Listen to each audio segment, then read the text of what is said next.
Баршаларыңызға қайырлы күн, менің сүйікті көрермендерім, менің каналыма қош келдіңіз. Сіздермен Бақытгүл.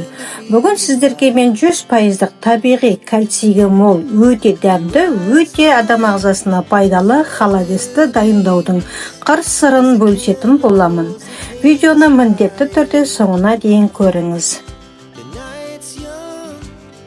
Достар, алдағы уақытта мен торттың бірнеше түрлерінің кремдерін сіздермен бөлісетін боламын. Сол кремдерді жіберіп алмас үшін менің каналымдағы колокольчикті басып тіркеліп қоя салыңыздар.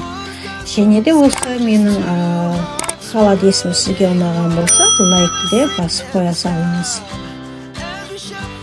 Мен енді айтып кетейін, сіздерге менің жасаған холодесім өте мол болды. Алда уақыт айтып, қанша аяқтан жасалғаны туралы. Мен және де 2 сағатқа қойдым, 2 сағаттың ішінде осындай тамаша болып қатып шықты. Бірнеше ыдысқа дайындадым, соның өзінде де менде артылып қалды. Ал енді айта кететінім, мысалға көп отбасыларға 3 аяқ молынан жетеді екен. Сіздерге соны айтқым келіп отыр.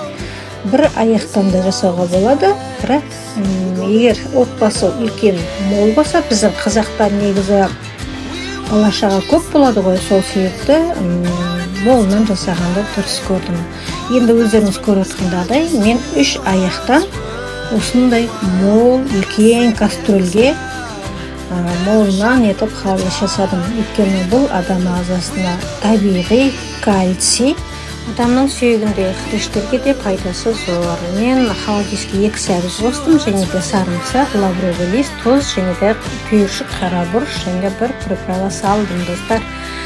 Ең бірінші біз етті жақсылап қайнатып, бір төгіп аламыз. Мына төгіп алдым. Енді етінің көбігін бәрін алып, екінші қайта суға салып отырмын. Кемінде 7-8 сағат қайнатамыз.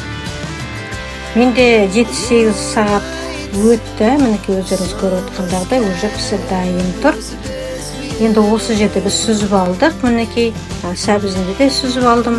Енді сүйектерінен ажыратып, бұны біз тазалап аламыз. Сүйек кетіп қалмау керек. Егер сіз блендермен жасайтын болсаңыз, сүйегі блендеріңіздің тісін сындырып жібермеу үшін сүйек, майда сүйектің бәрін тазалап аламыз. Мен блендерден өткіздім, достар. Енді осыны мен қайтадан бетіндегі майды қалқып алып тастап, майдың қажеті жоқ, қалқып алып тастап, үстіне блендерден өткен смесімізді салып, тағы да біраз уақытқа қайнатып аламыз. Піскен етімізді мен осылай қолыммен осылай ажараларын ажыратып дайындап қойдым. Ыдыстың бетіне осылай сала қоямыз. Енді осы жерде қара бұрышымызды, чесногымызды және лавровый листті саламыз. Тұзымызды да саламыз. Және ол қайнап болам дегенше мен осылай сәбізді арнайы құралғылар бар, өздеріңіз 1000 мелочи деген магазиндерден алсаңыздар болады. Түрлі сол жерде құралдар бар.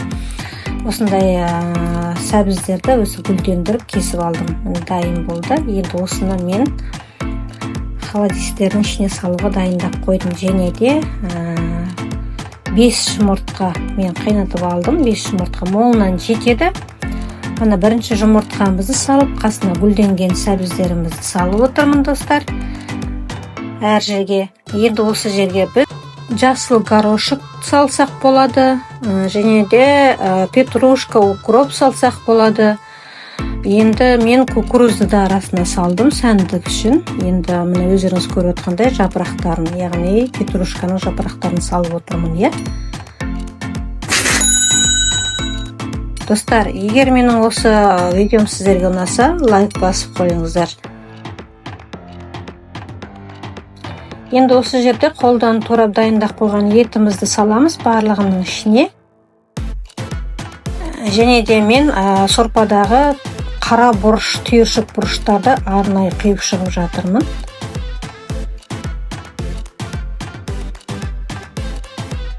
Енді достар, біз негізі сүзіп құйғанымыз дұрыс болады.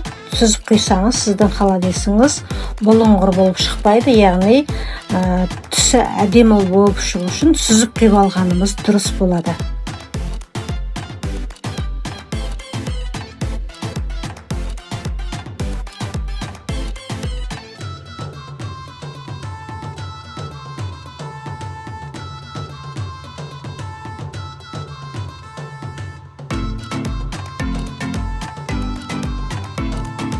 Енді мен үстіне бір қайталап барлығын үстіне петрушка салып шықтым. Сәнділік үшін енді осыны тоңазытқышқа апарып салып қоямыз. Және де менің холодильнигім мол болғандықтан осындай ыдыстарға тағы да дайындауды дұрыс көрдім. Енді осы жерде артылған сәбіздерімді және де жұмыртқаларымды, көксектерімді осында салып жатырмын. Бұл жерде мен жасыл горошкпенен, яғни жүгері салдым. Және де жұмыртқаны құралғы арқылы кесіп, гүлдендіріп, сәндеп жатырмын достар.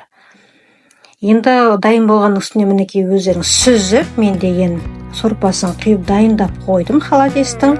Енді бұны біз тоңазытқышқа саламыз. Мінекей дайын менің холодильнигім. Өздеріңіз көріп отқандағыдай, мына тамаша болып гүлденіп шықты. Егер дастарханға қойсаңыз, өте сәнді әрі дәмді болып шығады. Міне менің холодильнигім астына гүлден көрініп тұр, өздеріңіз тәрелкеге салғанда астында гүлдермен тамаша болып шығады достар. 2 сағатқа қойдым, көп уақытқа қойған жоқпын. 2 сағаттың ішінде 7-8 сағат қайнаса, осылай тамаша болып қатып шығады. Достар, егер менің видеом сізге ұнаса, лайк басып қойыңыздар. Және де алдағы уақытта мен көптеген рецептермен бөлісетін боламын. Соны жібермеңіз үшін мен каналымдағы колокольчикті басып, тіркеліп қоя салыңыздар.